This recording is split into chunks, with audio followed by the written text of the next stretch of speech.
Hey, it's Matt Karamazov. Welcome back to the channel. If you love to read, if you love talking about books, I think you're in the right place. And I'm not really the type to be like, hey guys, subscribe to my channel. But, I would appreciate it if you would, or at least think about it. So there's the button down below. Today I've actually got two books for you. One sort of a surprise that I'm not really going to talk about very much. I'm just going to, you've heard of this book, and I'm not going to read you any of my notes from it or really go into much detail, but I want to remind you about it and just, it's one that you might think that you know the story, but it's worth checking out. It's short, and like I read it a few weeks ago, and man, this is actually good. Like I'd never read it before. I've heard lots about it. Obviously, it pops up in pop culture a lot, but the original is actually really good. So I'm going to let you know what that is. And the main book under discussion today is an essay collection by Tim Kreider, which is like one of the funniest books that I've ever read ever. Probably the second funniest essayist ever, besides David Foster Wallace. And it's Tim Kreider, We Learn Nothing. And so I've got my notes here from the book. I'll read you a few of them, some of the better ones. And let's get to it.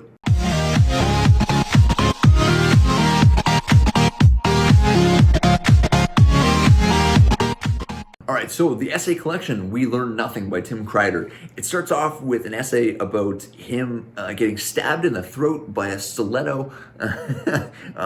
Basically, it came within a millimeter of killing him. It's a true story. I forget you'd think I'd remember the details, but I know some woman probably wronged her in some way. Anyway, she stabbed him in the throat with a stiletto, almost killed him. Literally within a millimeter of his life, like that's what the doctor said.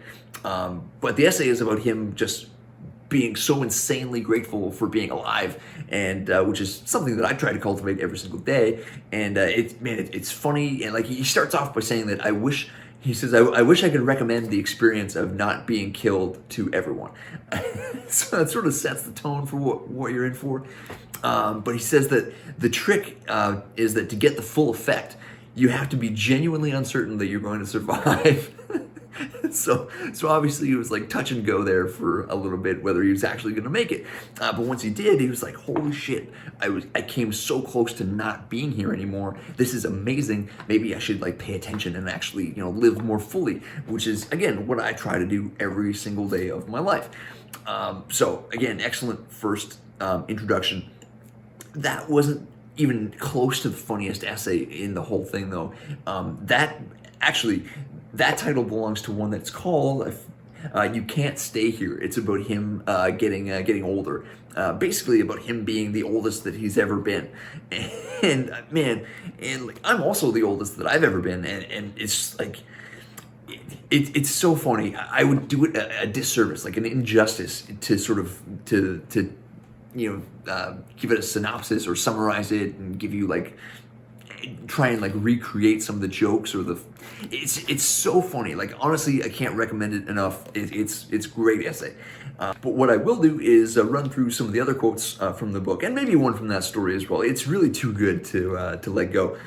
So these are some of the best notes that I've ever taken. I've got 4 pages of notes on this book. Like I take notes on every single book that I read, and so like just page after page was just funny, insightful, just entertaining, thought-provoking stuff that I was like, man, I never want to forget this ever. And I ended up with 4 pages worth of notes.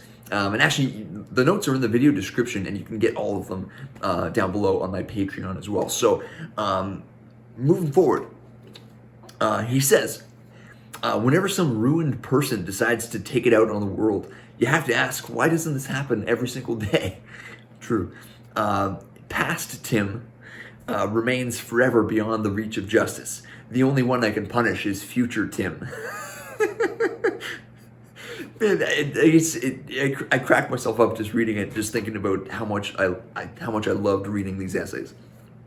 Anyway, it's really cool, and this is from the Getting Older essay. He says, I found myself unexpectedly in my 40s, in much the same way I used to wake up disoriented on friends' couches. I'm a little appalled by all the time I've lost. I don't feel middle-aged. I just feel like I've been young a lot longer than most people. Man, I just turned 30, and it was tougher than I let on. Like I didn't I wasn't like depressed or anything, but it would sort of be too trite to tell you that like it made me think. Of course it made me think, but like it was a deeper experience than that. It was really interesting. Yeah, this is not really the place for me to go into it. I want to get back to the book, but it was really weird turning 30, and I'm sure it'll be the same for 40. If I ever get there. But moving on, he says there's no drinking as enjoyable as daytime drinking. Man, don't I know it? When the sun is out, the bars are empty of dilettantes, and the afternoon stretches ahead of you like summer vacation.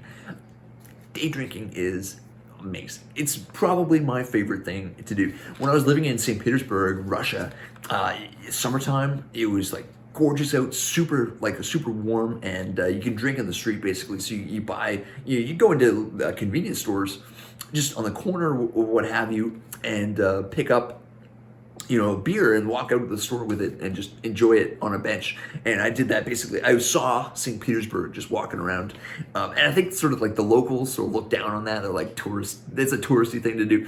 But man, day drinking is amazing. I have so many stories that I'll probably tell you at some point, but it's not the place. Let's see. Moving on.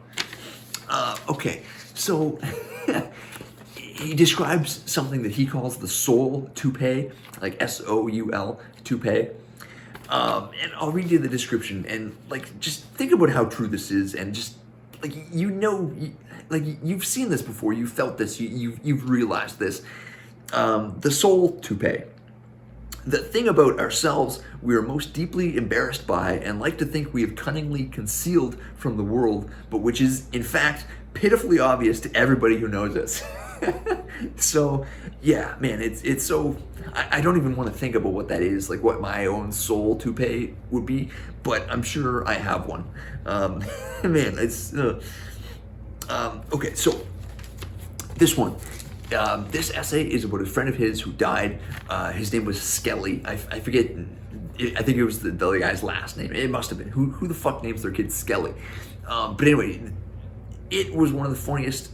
Like the getting older one, like you can't stay here. That was one of the funniest essays I've ever read, ever, hands down.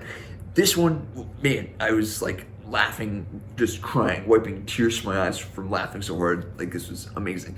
And again, I really want you to read the book if you think that it's something you might be interested in so far, because like it's just, I wouldn't do it justice if I was to read it to you, or if I were to read it to you, sorry. But anyway, so this is from his friendship with Skelly. So I mentally wrote it off under costs of being friends with Skelly expenses. All have friends like that. This is one of the things we rely on our friends for, to think better of us than we think of ourselves. Yeah. And only he and I were there in that moment. Now he's gone. Again, I said that his friend Skelly had died, and so this is sort of like a remembrance of their times with Skelly. And it was interesting. I still remember, like I haven't read this essay in preparation for this video or anything. I honestly haven't opened this book in years, or not years, but basically whenever the last time I read it.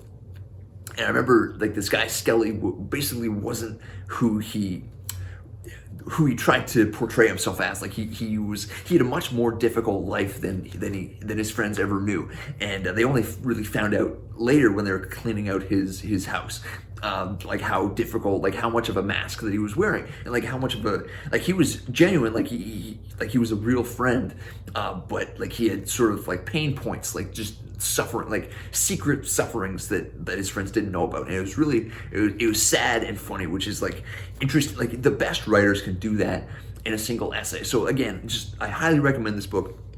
But one of the funniest parts in this thing, he wrote these poems about his friend Skelly, and what he calls the Parables of Skelly. No, there are a few of them, but I'll read you two because they're really funny, and I think you'll get a little bit out of them if I just read them to you. So here they are.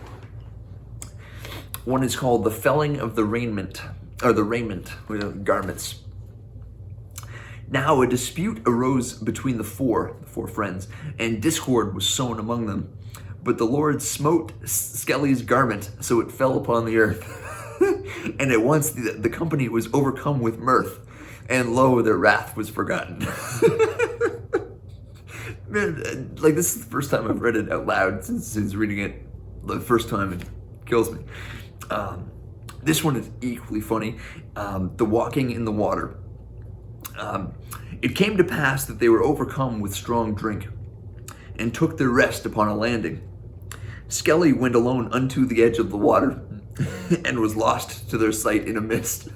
And they heard a sound upon the water, as of a great stone dropped into the sea. And they cried out unto him, saying, Skelly, where art thou? Skelly. But he was no more among them.